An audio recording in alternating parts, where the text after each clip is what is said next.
Hello friends, welcome to my channel Civil Eye. In this video, I am going to discuss about Los Angeles aberration value of aggregates.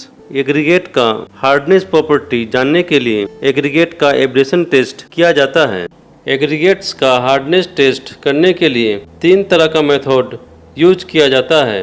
Number 1 Los Angeles abrasion test method, number 2 Deval abrasion test method and number 3 Dory aberration test method. As per Indian Standard 2386 Part 4, aggregate का hardness test Los Angeles abrasion test method से किस तरह करते हैं आप लोगों को हम इस वीडियो में दिखाने वाले हैं। इस वीडियो के एंड तक बने रहें। उम्मीद करते हैं आप लोगों को ये वीडियो बहुत पसंद आएगा। और आप लोग जो मेरे चैनल पे फर्स्ट टाइम आए हैं तो प्लीज़ इस चैनल को सब्सक्राइब करना ना भूलें। तो चलिए इस वीडियो को स्टार्ट करते हैं।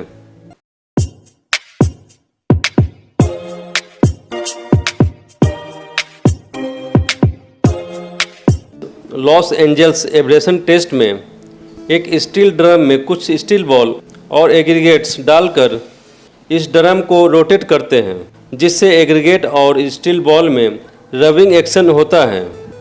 इस रबिंग एक्शन के कारण एग्रीगेट में वेयरिंग देखने को मिलता है।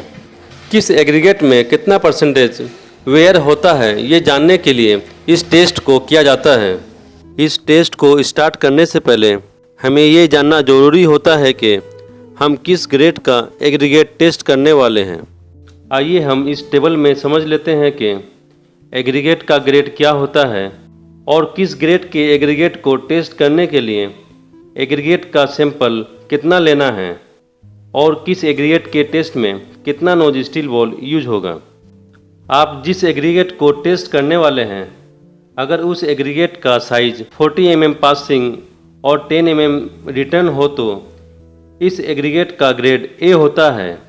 इस एग्रीगेट को टेस्ट करने के लिए 10 kg सैंपल लिया जाता है, जिसमें 40 mm passing, 25 mm return sample 1250 ग्राम, 25 mm passing 20 mm return sample 1250 ग्राम, 20 mm passing 12.5 mm return sample 1250 ग्राम और 12.5 mm passing 10 mm return sample 1250 ग्राम, टोटल 10 kg लिया जाता है।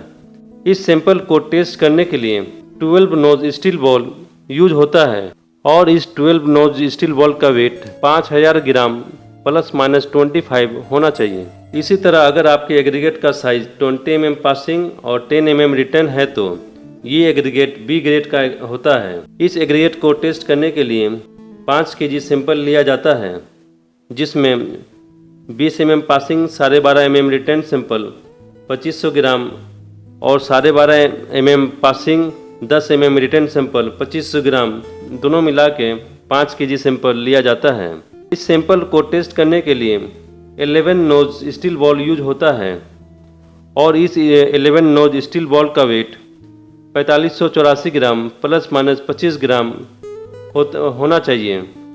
इसी तरह इस टेबल में सभी ग्रेड के एग्रीगेट को टेस्ट करने का फुल डिटेल दिया हुआ है, जिससे आप आसानी से समझ सकते हैं कि आपकी एग्रीगेट का ग्रेड क्या है और इसे टेस्ट करने के लिए सैंपल का वेट कितना लेना है और इस टेस्ट में कितना नोज स्टील बॉल यूज करना है। तो चलिए हम लैब में देख लेते हैं कि इस टेस्ट को प्रैक्टिकल किस तरह करते हैं। तो सबसे पहले हम ये देख लेते हैं कि इस टेस्ट को करने के लिए किस एपरेटस की ज़रूरत होती है। Number 1 Los Angeles abrasion test machine, number 2 weighing scale, number 3 sieve, number 4 abrasive charges या steel ball and number 5 electric oven. हम अभी जिस एग्रीगेट का एब्रेशन टेस्ट आप लोगों को दिखाने वाले हैं, इस एग्रीगेट का ग्रेड बी है और इस एग्रीगेट को टेस्ट करने के लिए हम 5 kg सैंपल लेंगे, जिसमें 20 mm passing, 12.5 mm return sample 2500 ग्राम और 12.5 mm passing 10 mm return sample 2500 ग्राम दोनों मिला के 5 kg सैंपल हम लेंगे और इस टेस्ट को करने के लिए 11 नोज स्टील बॉल यूज करेंगे। चलिए अब हम इस टेस्ट को स्टार्ट करते हैं। सबसे पहले एग्रीगेट को अच्छी तरह से वॉश कर लेते हैं।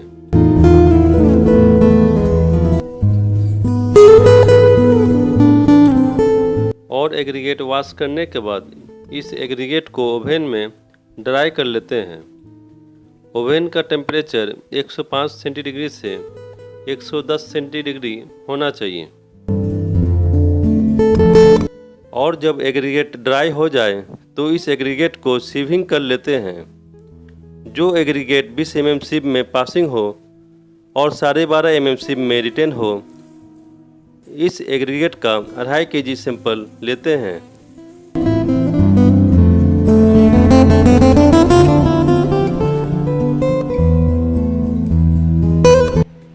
और जो एग्रीगेट 12.5 mm सीव में पासिंग हो और 10 mm सीव में रिटेन हो, इस एग्रीगेट का 2.5 kg सैंपल लेते हैं।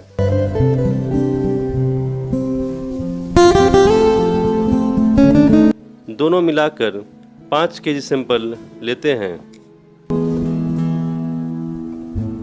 इसके बाद एग्रीगेट और स्टील बॉल को लॉस एंजल्स एब्रेशन मशीन के ड्रम में डालकर ड्रम के कवर को अच्छी तरह टाइट कर देते हैं।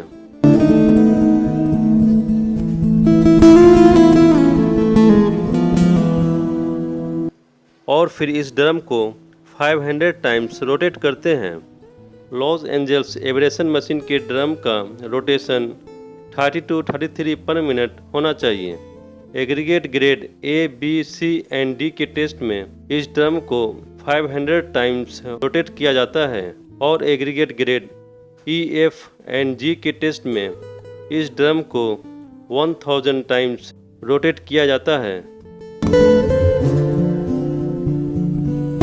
हम अभी B ग्रेड के एग्रीगेट का टेस्ट करने वाले हैं, इसलिए इस ड्रम को 500 टाइम्स रोटेट करेंगे।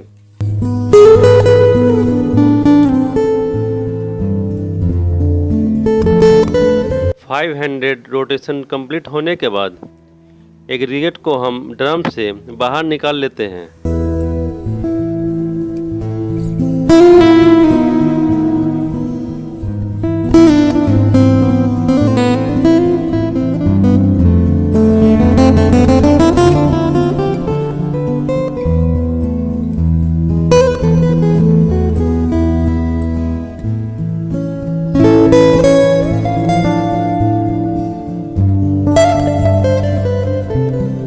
और उसके बाद इस एग्रीगेट को 1.7 mm सीप से छाननी करते हैं।